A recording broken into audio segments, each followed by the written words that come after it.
For oral answer today, I call on Government Orders of the Day numbers 1 and 2.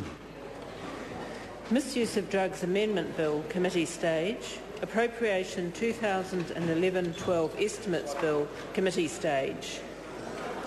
I declare the House in committee for consideration of the Misuse of Drugs Amendment Bill and the Appropriation 2011-12 Estimates Bill. Mr. Speaker. Mr. Chairman.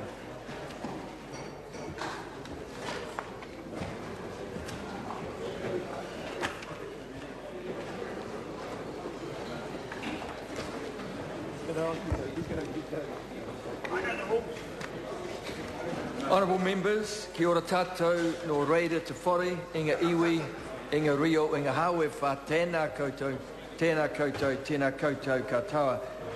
Honourable members, the House is in committee on the Misuse of Drugs Amendment Bill and the Appropriation Estimates Bill. The question is that Part 1 stand part. I invite an honourable member to seek the call. I invite the honourable member Ian Lees-Galloway. Thank you very much, Mr. Chair. It's a pleasure to speak on Part 1 of the Misuse of Drugs Amendment Bill. Can I say at the outset the Labour Party will be supporting Part 1 and will also be supporting the amendments in the name of the Minister set out on the supplementary order paper and are also seeking support for amendments in my name set out on a separate supplementary order paper. I'd like to firstly address the amendments in the Minister's name, and these of course have received plenty of attention over the last few weeks in the media, and this is I suppose the government's response to the issue of synthetic cannabis products, namely products that go by the name of things like chronic, dream, spice, and that sort of thing. And the issue that has been plaguing Parliament, I suppose, for some time, is that these products can come onto the market. They're perfectly legal. They escape the purview of the Misuse of Drugs Act as it is currently written, and they escape the purview of all sorts of other acts. They don't come under the same regulations as a food would. They don't come under the Medicines Act, and they've been sort of sneaking through, I suppose, through a loophole that has formed because no piece of legislation has really been able to deal with these new substances. What the Minister is proposing, we see only as a stopgap, and I think the Minister would see it the same way as well. This is a stopgap measure in order to give Parliament more time to consider a more permanent solution to this issue of new substances coming on to the market. So the Minister's amendments will give the Government the opportunity to create a temporary class drug notice. So this means that we can temporarily classify a new substance and by doing so ensure that it is not sold in dairies, in liquor stores, in all the places that we've seen it being sold and marketed and clearly visible to young people and anybody who goes into places where you would really go to buy what you think of as normal household items or normal household goods.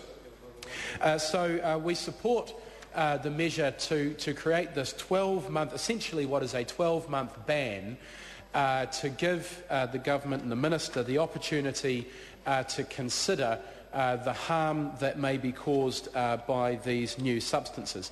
It is fair, though, I think, to note, as some people have been saying in the media this morning, that this does not allow the Government to block these new substances from arriving and coming onto the market. It simply gives us a faster ability, or an ability to respond in a much faster way, so that we can get substances off the shelf quickly if we believe that they are harmful to users. That is not ideal. And it's fair to say, I think, that the process around this is not ideal. This is an amendment, or some amendments which have been tacked on to a bill which was already proceeding through Parliament. These amendments have been proposed well after the Select Committee stage, so we haven't had an opportunity to properly consider them through the normal parliamentary processes. However, I don't think that such niceties will be given much truck by the public who want to see action and have wanted to see action for some time, it's fair to say. And this, and indeed the Misuse of Drugs Amendment Bill was reported back by the Health Select Committee back in November last year, and it has sat on the order paper for all those months when really action could have been taken by the government. This issue could have been progressed.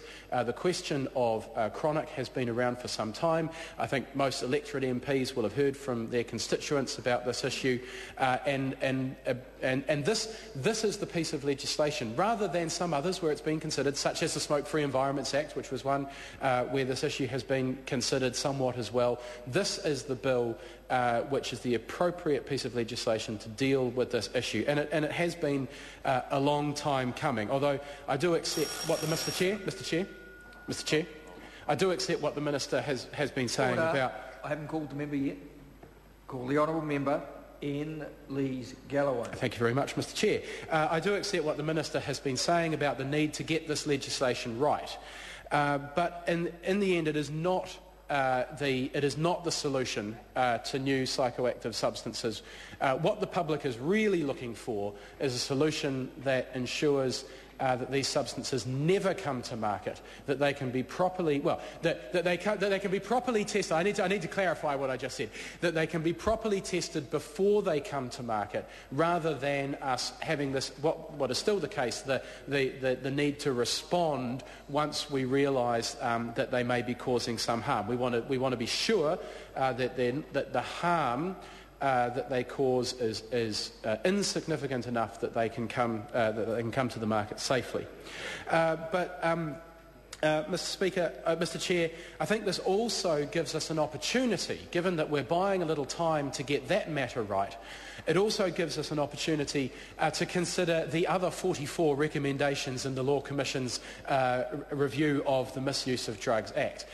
We've picked on one, we've focused very closely on one, but there are a number of amendments in that, or a number of suggestions, recommendations in that review that could very well be taken up by Parliament. And in my view, Mr. Chair, what we actually need is a new piece of legislation to replace the Misuse of Drugs Act. It came into force in the mid-1970s.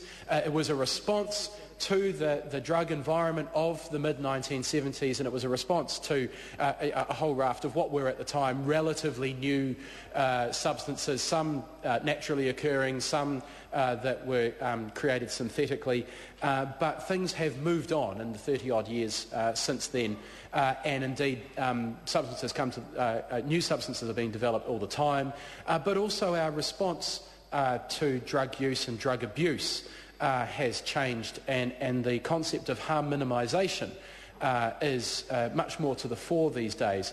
And I believe that given the opportunity that the amendments that the Minister has put up in Part 1 of this piece of legislation to take time to consider ways that we can deal with new substances, we should also take the time to consider how we really tackle drug abuse and the supply and use of drugs in New Zealand in the 21st century with a much more modern, more evidence-based approach. I think of things like how we classify different substances, the role of the health system, the role of the justice system. All those matters need to be taken into consideration in creating the piece of legislation that we really do need to replace the Misuse of Drugs Act.